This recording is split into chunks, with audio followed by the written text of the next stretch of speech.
Boa noite, pessoal. Estamos aí para mais um Papo Seguro hoje, falando um pouco sobre proteção de aplicações web com o nosso novo parceiro aí, que é a F5. Então, hoje nós recebemos o Adriano Kremaski, né, que com ampla experiência aí no mercado de tecnologia, adquirida em diferentes empresas e segmentos, atua como engenheiro de vendas da F5, focado em soluções de segurança de TI, visando ajudar as empresas brasileiras em sua transformação digital. Então, nós sabemos que com a pandemia e muitas empresas acabaram publicando também aplicações web. Eu acho que a questão da segurança para esse ambiente é muito importante, né? Sabemos aí também com a questão da LGPD que está para entrar em vigor a qualquer momento, também é importante estar protegendo os dados nessas aplicações. Então, boa noite, Adriano. Bem-vindo aí ao nosso Papo Seguro, tá? Lembrando para o pessoal aí que quiser fazer perguntas aí pelo YouTube, pode estar perguntando também, que o Adriano vai poder estar respondendo aí no final da apresentação. Então, boa noite novamente, Adriano. Então, bem-vindo aí Obrigado, ao nosso Papo boa noite a Seguro. É todos. um prazer aí ter conosco a F5 aí como nosso parceiro. Iniciamos uma parceria este ano, né? Mas já estamos começando um trabalho aí para tentar colher os frutos aí dessa nossa parceria. Então, vou passar a palavra para o Adriano. Adriano vai fazer a apresentação e aí no final nós voltamos aí para estar falando um pouco mais sobre essa questão de proteção de aplicações web. Contigo a palavra, Adriano. Eu agradeço a oportunidade e boa noite a todos também. Compartilhar o conteúdo aqui.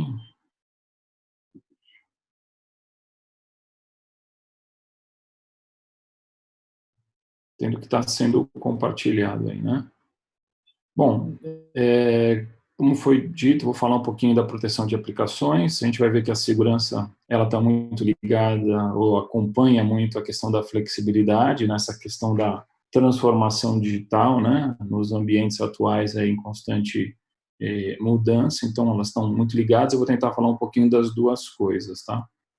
Para a gente contextualizar, eu queria mostrar algumas reportagens que eu encontrei. Eu fiz uma pesquisa rápida aqui de algumas e basicamente a gente consegue mostrar que uma vez por mês ocorre um grande vazamento e acaba caindo na mídia, né? Uma falha de aplicação, alguma coisa que acaba gerando isso. Então, queria só mostrar alguns dessas notícias que eu encontrei. Esse aqui foi um exemplo, foi em maio, dia 20 de maio, então vazamento aí de nome de clientes, e-mail, endereço, telefone. Esse aqui teve dados do própria família Bolsonaro, entendo que isso aqui, se eu não me engano, foi um vazamento que ocorreu no MEC. Na verdade, eu não li detalhes da notícia, eu lembro disso, que houve um vazamento no MEC, também tinha dados deles. Um outro aqui foi no mês de julho, né? E sempre as mesmas coisas, a gente olhar os mesmos dados que são críticos, número de conta, nome dos correntistas, CPF, né? Esse também foi em julho, Banco do Nordeste, não especifica aqui, mas basicamente a mesma coisa. E esse aqui foi agora em agosto, essa reportagem dia 11 de agosto, foi da OAB, e aí de novo, CPF, RG, título eleitoral, endereço residencial, enfim. Primeiro ponto aqui que a gente vê, isso aqui é não só uma má, mas uma péssima publicidade para essas empresas, tendo seu nome exposto dessa forma, né? Principalmente até algumas no setor bancário. Mas também não só isso aqui de alguma forma indica perda financeira também, não só pela reputação da empresa, mas claramente esses dados são dados competitivos da empresa, né? Essa informação é válida no dia a dia e ela usa no seu ambiente competitivo. Ter esses dados expostos aí, onde parceiros, onde concorrentes têm acesso, é um grande problema, além da questão da credibilidade. Então, isso custa muito dinheiro, custa muitas vezes as cadeiras, né, como já aconteceu em vários casos aí que a gente tem exemplo, e isso tem que ser tratado. Claro que agora, com a questão da LGPD, isso passa a ter além de tudo, toda essa questão que eu coloquei, uma punição com uma multa, que os valores são altos. Eu, como usuário, me sinto também preocupado com isso e queria que essa LGPD entrasse em vigor já. Infelizmente, mais uma vez foi adiada, mas tenho certeza que muitas empresas não estavam preparadas e espero que para o próximo ano esse ambiente seja diferente. Tá? Se a gente pensar no histórico das empresas, eu não vou falando que as empresas no passado elas eram valorizadas talvez pelos seus ativos, né? A empresa crescia, ela adquiria mais ativos, aumentava o seu valor de mercado. Depois, no final do século passado, surgiram as empresas focadas no capital humano, onde o valor da empresa não necessariamente estava nos seus ativos, mas no que ela podia entregar pela sua propriedade intelectual e capital humano. Se a gente olhar as empresas aí das últimas 2 décadas, são exemplos aqui, são empresas focadas em aplicação. Muitas delas, se a gente pensar Lyft, Uber, iFood, Airbnb, tem toda uma cadeia de serviços atrás dessa aplicação para entregar o serviço ao seu cliente, digamos assim. Mas o mercado, as pessoas veem essas empresas puramente como uma aplicação. Né? O valor dessa empresa está muito justamente ligado ao valor dessa aplicação. Claro, isso aqui são extremos, mas se a gente olhar para as nossas empresas hoje, no ambiente atual, e aí talvez isso potencializado com a pandemia, a principal forma de comunicação de uma empresa com os seus clientes, com os seus parceiros e também com os seus fornecedores, talvez, é através de uma aplicação. Então, a gente negligenciar, historicamente, pelos exemplos que a gente viu atrás até, negligenciar a proteção dessa aplicação é talvez negligenciar com um dos principais ativos das empresas hoje. Tá? Mas eu não posso adotar as melhores práticas de desenvolvimento e aí eu ter uma aplicação 100% segura? Bom, tem 2 formas de a gente olhar isso. Né? Primeiro, olhando pelos exemplos que eu citei aqui, pelo histórico, claramente não. Né? Mas a verdade também é que existe uma necessidade de eu estar sempre colocando novas funcionalidades na minha aplicação, novas versões, né? Essa necessidade vem exatamente do mercado, vem do ambiente competitivo. Então, os desenvolvedores estão trabalhando sempre em novas versões. Claro, tem um ambiente de teste lá, mas com a necessidade de entregar uma nova versão, eu não tenho como testar todas as possibilidades de invasão, todas as possíveis gaps. Normalmente se testa o fluxo normal da aplicação. Mas quando o hacker chega numa aplicação nossa, ele não vai olhar no fluxo normal, ele vai exatamente trabalhar nessas brechas que não é a funcionalidade, não é o fluxo normal. Então, essa cadeia ela nunca vai conseguir identificar todos os problemas. Né? Eu já vi empresas com problemas mais básicos, onde o usuário mexia na URL e tinha acesso a outras áreas, e ele só descobriu porque ele viu um vídeo no YouTube mostrando exatamente como burlar essa aplicação. Então, realmente, os desenvolvedores são recurso limitado, a segurança ela tem que ser terceirizada, tem que ter um elemento dizendo quais são as regras, o que precisa ser seguro, o que é permitido, o que não é, e a partir daí não importa se a aplicação teve uma falha ou não, essa camada de segurança vai garantir que a informação não seja vazada. Tá? Um outro ponto importante aí da plataforma de segurança não é só a questão de vazamento de dados, mas é também a disponibilidade da aplicação. Essa aplicação está aí para atender uma necessidade, ela precisa estar disponível. Né? Mas tem crescido muito esses ataques na camada de aplicação. Tentativa de DDoS na camada de aplicação. O que acontece se eu preencher um formulário aqui e colocar 500 caracteres no campo? Ou, e se eu ficar renegociando a minha criptografia, o meu SSL com o servidor? O que vai acontecer? Né? Então, eu preciso também de um elemento que esteja olhando isso. Eu tentar colocar tudo isso dentro de um código, detecção de robôs, por exemplo. Será que eu não estou gastando recurso para atender acessos automatizados? Eu não preciso colocar tantos recursos, eu podia tratar isso de uma melhor forma? Então, a gente vai ver que o AF ele endereça exatamente esses pontos. Eu não vou ter como colocar tudo isso dentro da minha aplicação. Tá? Bom, vou proteger a minha aplicação principal. Talvez seja o melhor caminho. muitas empresas adotam, realmente não é também o melhor caminho. Existem, muitas vezes, uma empresa tem uma aplicação principal e ela tem uma aplicação secundária, porque um departamento achou interessante tirar um relatório que faz uso dessa mesma base de dados. Poxa, se essa base de dados, se houver um vazamento por essa nova aplicação com essa mesma base de dados, o efeito foi o mesmo. Então, eu preciso proteger tudo isso, inclusive validar, rastrear acesso e assim por diante. Aqui a gente tem uns exemplos, não necessariamente de aplicação, são até bem curiosos.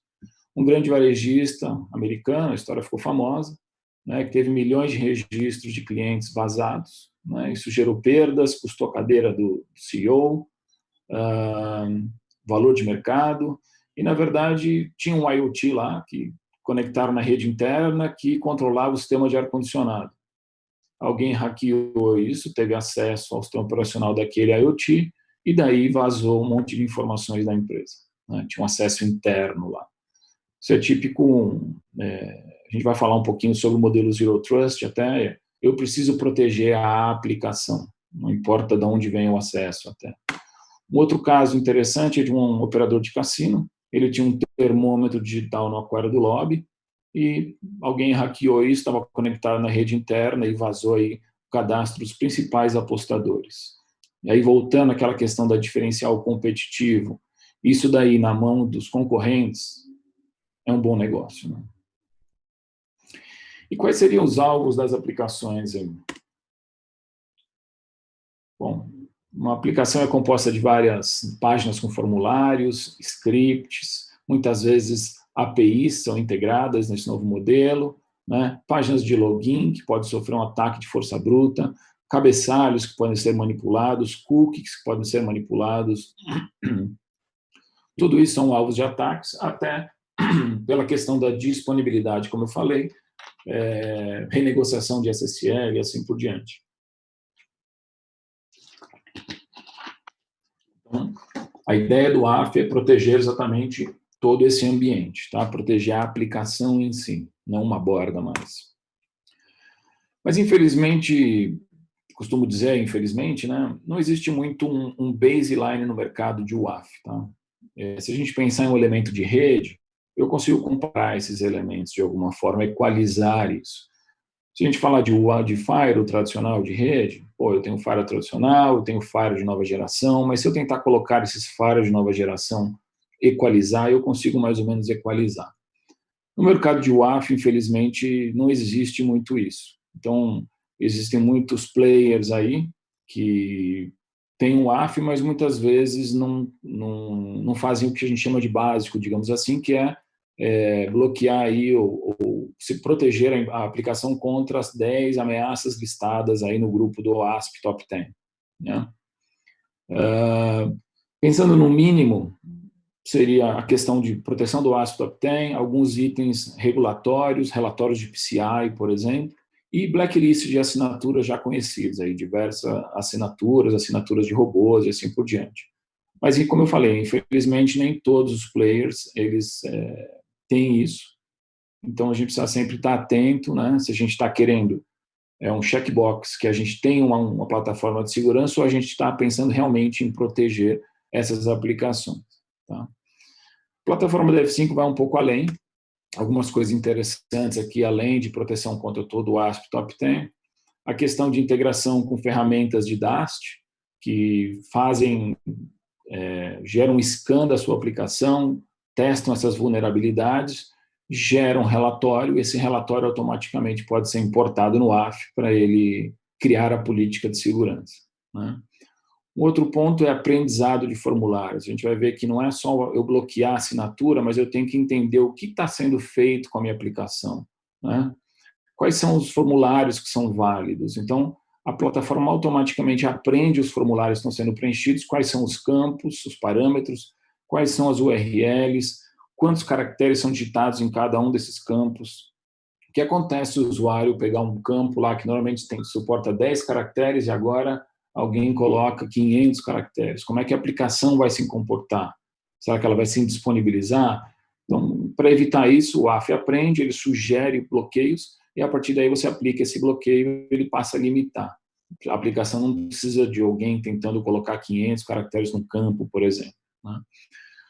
Um outro ponto, a plataforma opera como um proxy, então ela termina uma conexão com o usuário, inicia outra conexão com os recursos, automaticamente ela já está validando o fluxo, né? E aí a gente entra na questão de DDoS, renegociação de SSL, tudo isso está sendo feito com o WAF, né? Blacklist de assinatura, blacklist de IP, e aí pode ser, por dois exemplos estão aqui, geolocalização ou reputação. Geolocalização é basicamente, eu tenho interesse de tráfego com a Ásia, muito pouco, muito esporádico. Tá bom, então por que eu não trato esse tráfego separado? Em vez de eu perder tempo identificando se é um bot, se o comportamento é adequado, se é um DDoS, eu posso diretamente aplicar um CAPTCHA para que ele valide isso, valide que é uma interação humana, eu já tiro alguns passos. Então, são políticas diferenciadas, não necessariamente bloquear, mas aplicar políticas diferenciadas por geolocalização. O mesmo pode ser na questão de reputação. Como é que funciona isso? Reputação é uma base dinâmica, né, como se fosse um filtro de URL, que o pessoal está acostumado, e cada vez que cada acesso que é feito no WAF, ele consulta essa base para saber a reputação desse IP. Pode ser um IP de redes de proxy, como o Redditor, pode ser um IP que está num ataque naquele momento gerando uma botnet. Essa base é dinâmica, né? Ela está sendo atualizada, então eu usar essa informação também para aplicar as políticas de acesso, tá? E o último ponto listado aqui é a questão de identificação de bots, né? Estima-se que mais de 70% dos hits nos websites sejam bots, e aí tem vários bots. Eu posso ter o Google indexando o meu site, opa, eu quero isso. Eu posso ter um parceiro consultando alguns processos dentro do meu site. Tá bom, quero isso, mas também não posso deixar o parceiro ser abusivo. Será que ele está querendo fazer uma consulta por segundo? Se todos os parceiros fizessem isso, eu vou gastar todos os recursos só para atender bot. Então, é identificar para tratar na forma devida, seja limitando, bloqueando e assim por diante, tá? Outro exemplo, talvez, concorrentes, né? Indexando meu site. Cada vez que eu coloco meus valores, o preço, a nova tabela de preço ali nos produtos, isso automaticamente está indexado com os meus concorrentes. Então, eu tenho que tratar isso da devida forma, tá?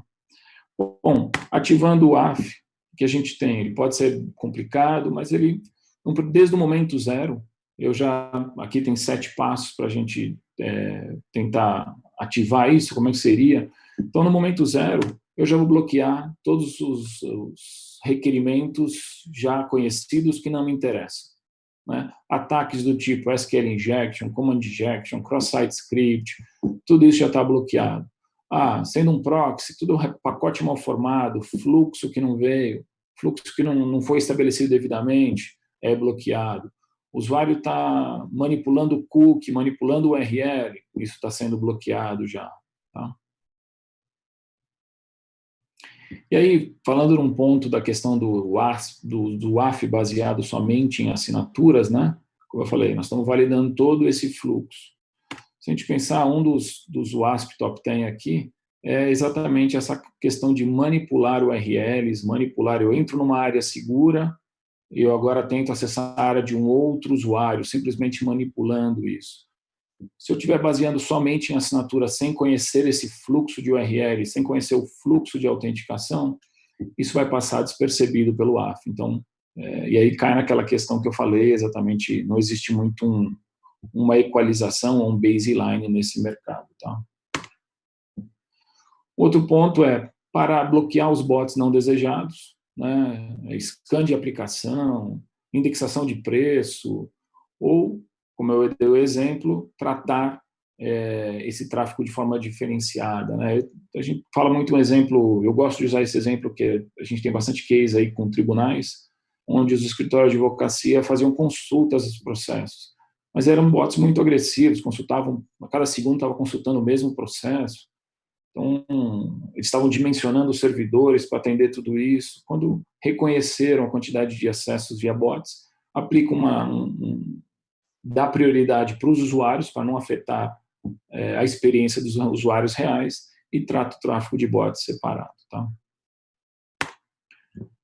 Bloquear os IPs não desejados, aí eu dei os bons exemplos aí, seja por categoria, né, que é a IP que originário em scanner, originário em sites de phishing, em ataques de DOS, em proxies, então tudo isso está sendo bloqueado, ou talvez até por geolocalização, né?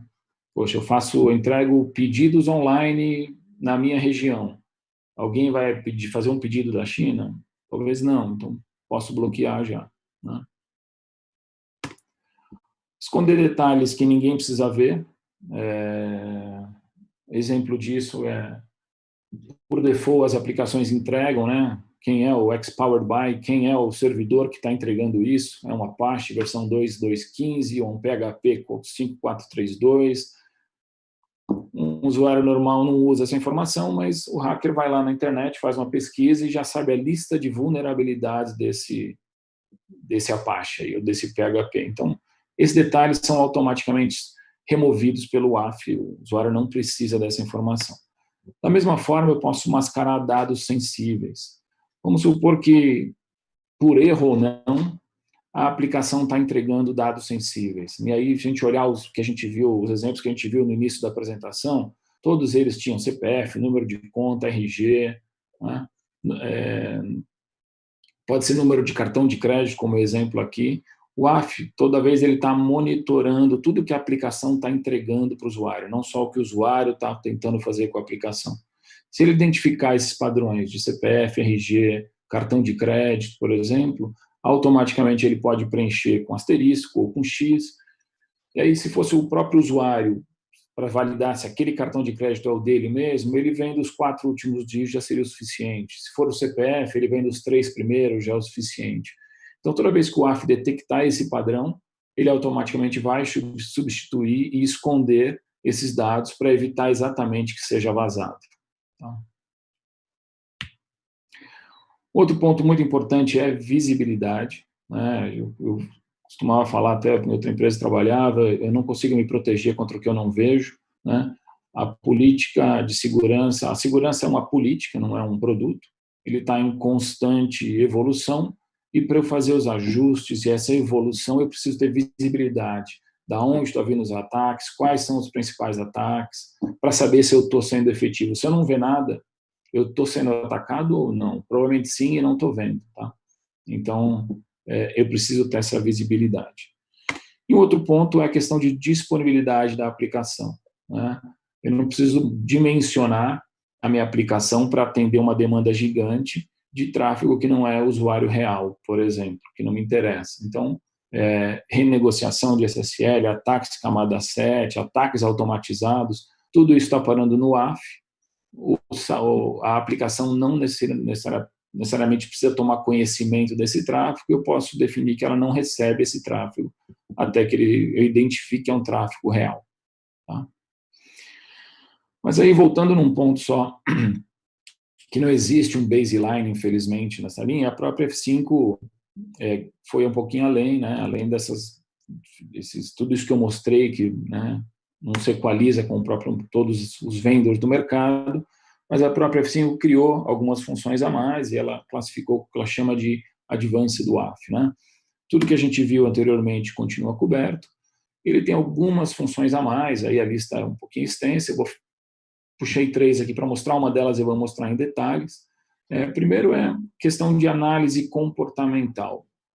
Análise comportamental para eu identificar o que está afetando a minha aplicação. Minha aplicação estava funcionando bem, agora eu estou identificando que ela está sofrendo, porque a questão de consumo de CPU está alta, o tipo de tráfego aumentou e, na verdade, eu consigo identificar um padrão ali, itens, criando uma assinatura dinâmica que eu vou...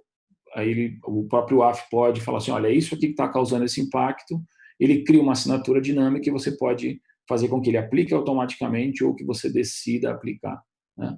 Nessa mesma linha de análise comportamental, eu começo também a ter algumas formas de trabalhar bots que tentam burlar as assinaturas de bot, né? Eu consigo identificar, isso aqui é uma interação humana ou não, né? Claro, a aplicação vai receber parte desse tráfego, mas a análise do bot continua. E uma vez detectado, eu posso bloquear isso. E o outro ponto é a questão de proteção de credenciais. Eu acho essa bem interessante. Eu separei uns slides aqui para falar um pouquinho dela, que a gente chama talvez de Application Layer Encryption. O que ele faz, na verdade? De forma transparente, tanto para o usuário quanto na aplicação, nenhum deles toma conhecimento desse processo ou precisa de alguma funcionalidade extra para esse processo. O AF faz a criptografia do campo de senha do usuário, né? Então, vamos supor, eu vou mostrar uns exemplos mais para frente, mas vamos supor que o usuário esteja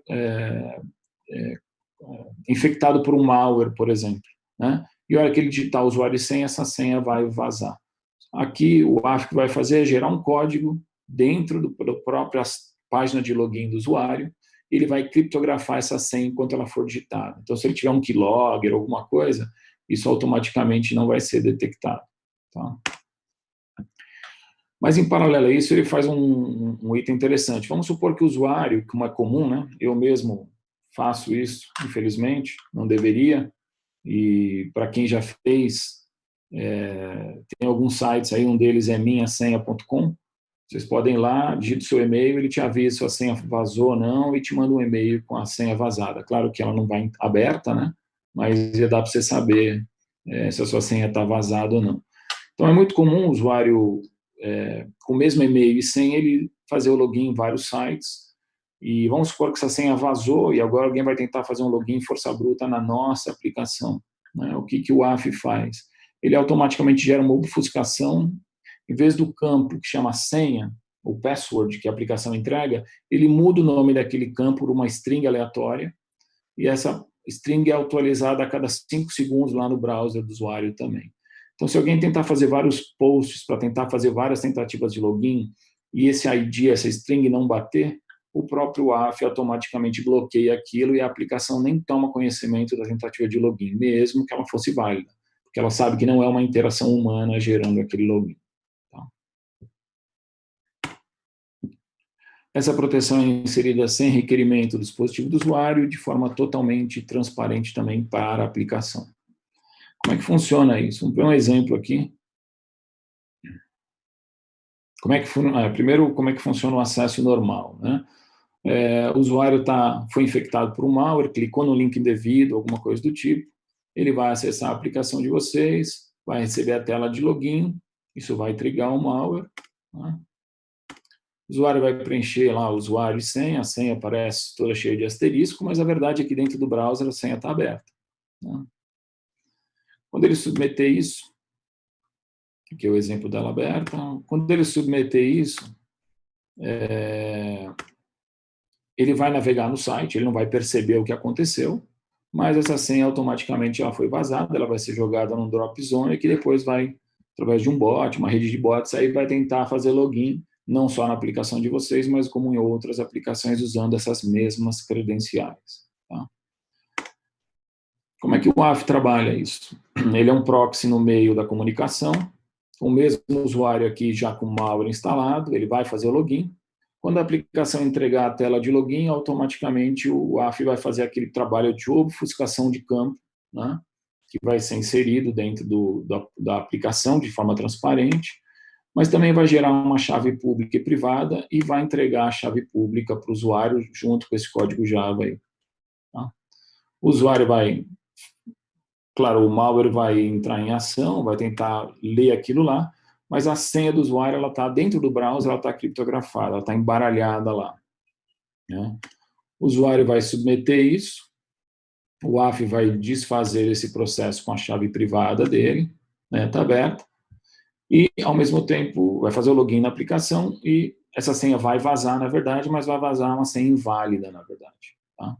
Então, isso evita com que isso seja reusado. Essa senha, na verdade, a senha real, ela não vazou.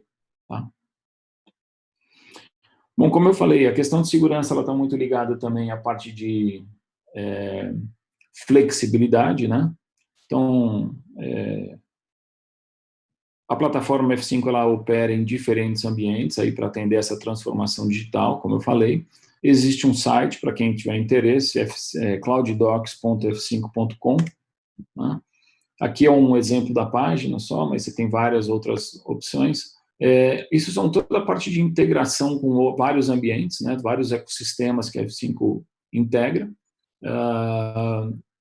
E você tem toda a parte de APIs para integrar com a esteira de DevOps, seja por Ansible, seja na parte de container, por exemplo. Eu quero toda vez que eu subir novos containers, isso seja provisionado lá no WAF, ele aplique essa regra de firewall de WAF, ou de firewall de aplicação para esses containers também. Ou, se eu quiser fazer o deployment hoje no meu data center, amanhã ou depois eu quero partir para uma nuvem pública ou uma nuvem privada, amanhã ou depois eu quero mudar de nuvem pública, a mesma política de WAF ela vai migrar para todos esses ambientes. Inclusive o licenciamento, se vocês quiserem. Então, eu tenho um WAF, uma instância virtual rodando na minha nuvem pública, eu quero mudar da Amazon para Azure, essa mesma política eu copio e colo lá, inclusive eu posso levar essa mesma licença para esse novo ambiente. Tá? Então, é bem flexível. E aí, pensando nesse ambiente, nessa questão de flexibilidade, né, onde eu passo a ter, num ambiente talvez de microserviços até a segurança em diferentes pontos, né, seja no meu data center, seja na minha nuvem pública ou na minha nuvem privada, né, a F5 tinha uma plataforma de gerência e ganhou muita força nesse ambiente e tem se tornado um ponto único aí, não só de gestão, mas também de integração com várias plataformas, que é o BigIQ. Né?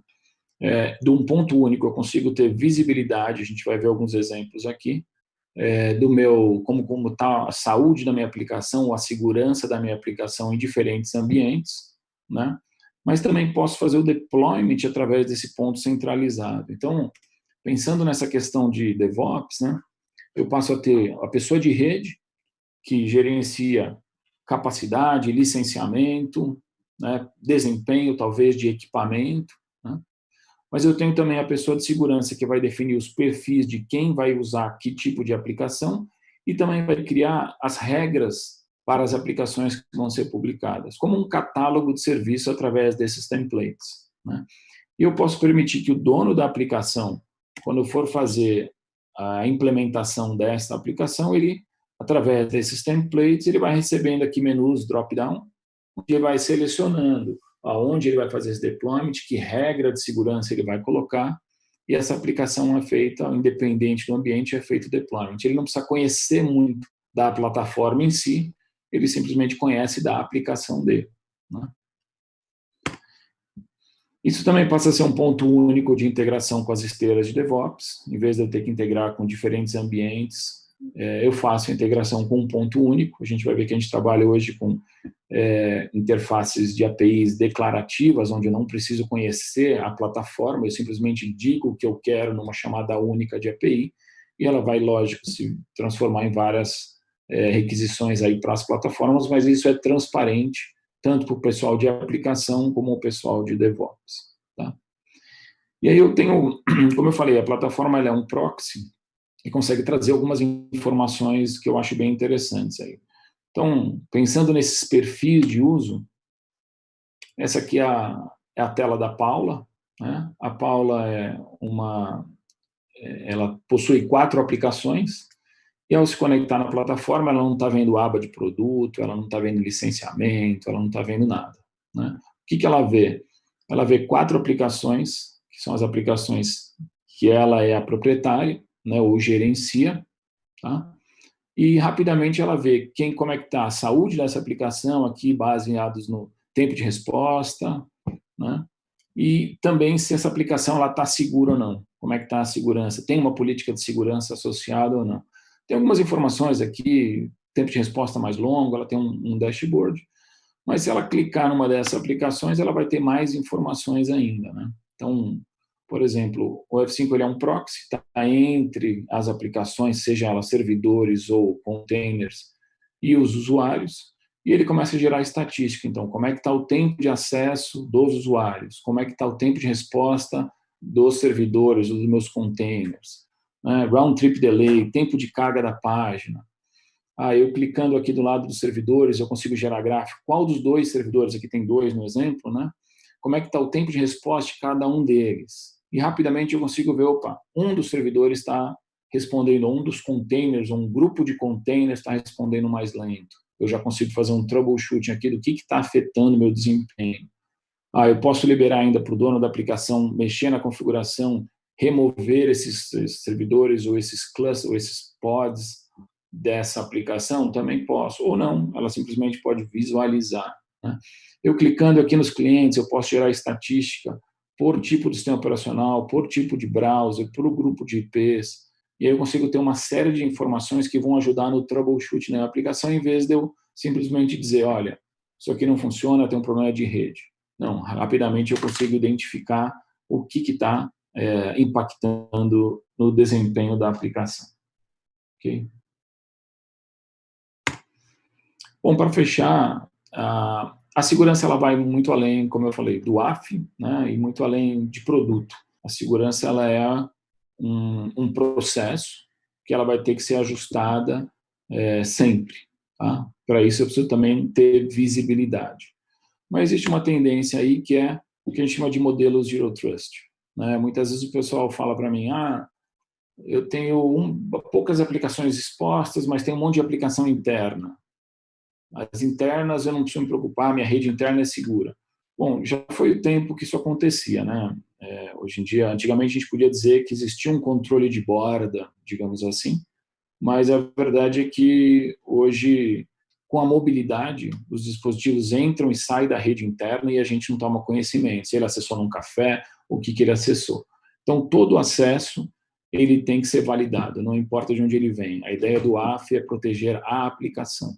Tá? Tem até um caso interessante, eu tive que fazer uma apresentação sobre no mercado de indústria 4.0, e aí eu fiz busquei algumas ameaças, alguns exemplos de ataque, e tinha um ataque interessante, era uma siderúrgica na Alemanha, e o cara com um laptop que vai para lá, vem para cá, ficou um malware instalado lá dentro, e quando ele veio para a rede interna, tinha um controle remoto naquele laptop, e no meio do processo da siderúrgica desligaram os alto-fornos, então o prejuízo não só foi de parar a produção, mas de estragar equipamentos também. Então, todo acesso, não importa se é interno ou se é externo, ele tem que ser validado. Tá? Um outro ponto é o controle de acesso. Não adianta nada, não é que não adianta nada, mas existem muitos casos onde o vazamento vem por um colaborador que não está contente, ou que, como eu falei, levou o laptop em algum lugar, acessou um café, o filho usou o laptop e agora trouxe para dentro. Então, eu preciso ter controle de acesso e rastreabilidade do que está acontecendo. Tá? E nesse ponto, como as credenciais nunca são o forte, né, o exemplo que eu dei, tenho certeza que todos aí, muitos aí, fazem como eu, usam o mesmo usuário e senha, criar um multifator de autenticação é sempre uma boa prática. Os bancos fizeram isso, todos os bancos, né, tem um token, o próprio Apple, Yahoo, se acessa hoje um dispositivo Apple, aí, uma aplicação, um dispositivo novo, você recebe uma mensagem com 6 dígitos num dispositivo já conhecido, então, quer dizer, não é um desmotivador para o uso, né? Sempre tem essa história, o múltiplo fator é usado por várias aplicações, então todo mundo está acostumado, e realmente ele garante que o usuário valide o acesso mesmo. Tá? E um outro ponto importante é a visibilidade de tráfego. Eu não consigo me proteger ou melhorar as minhas políticas se eu não tenho visibilidade. Eu olhar para a minha plataforma e falar assim, olha que legal, não estou sendo atacado, muito provavelmente você não está vendo e o ataque está ocorrendo. Tá? Era essa mensagem que eu tinha para passar. Eu não sei se a gente consegue abrir para perguntas. Agradeço aí a participação de vocês no horário também. Olá, Adriano, muito obrigado aí. Eu acho que muito boa apresentação, na realidade, esclareceu muitas questões a respeito do AF, hein? Mas um ponto que o cliente comentasse no início é a questão da LGPD, né? Então a LGPD fala muito da questão de boas práticas de governança, onde a F5, ou a questão, o AF poderia ajudar empresas que hoje têm uma aplicação web, que lá tem seus dados sensíveis, e dentro dessas boas práticas e uma boa governança de TI, onde o AF poderia entrar para estar auxiliando as empresas nesse sentido? A LGPD ela é extensa, né? Ela Exatamente. envolve não só não só equipamentos de tecnologia, né? Então, qualquer formulário em papel que você preencha deveria ter um processo Sim, de sim. como você tratar isso.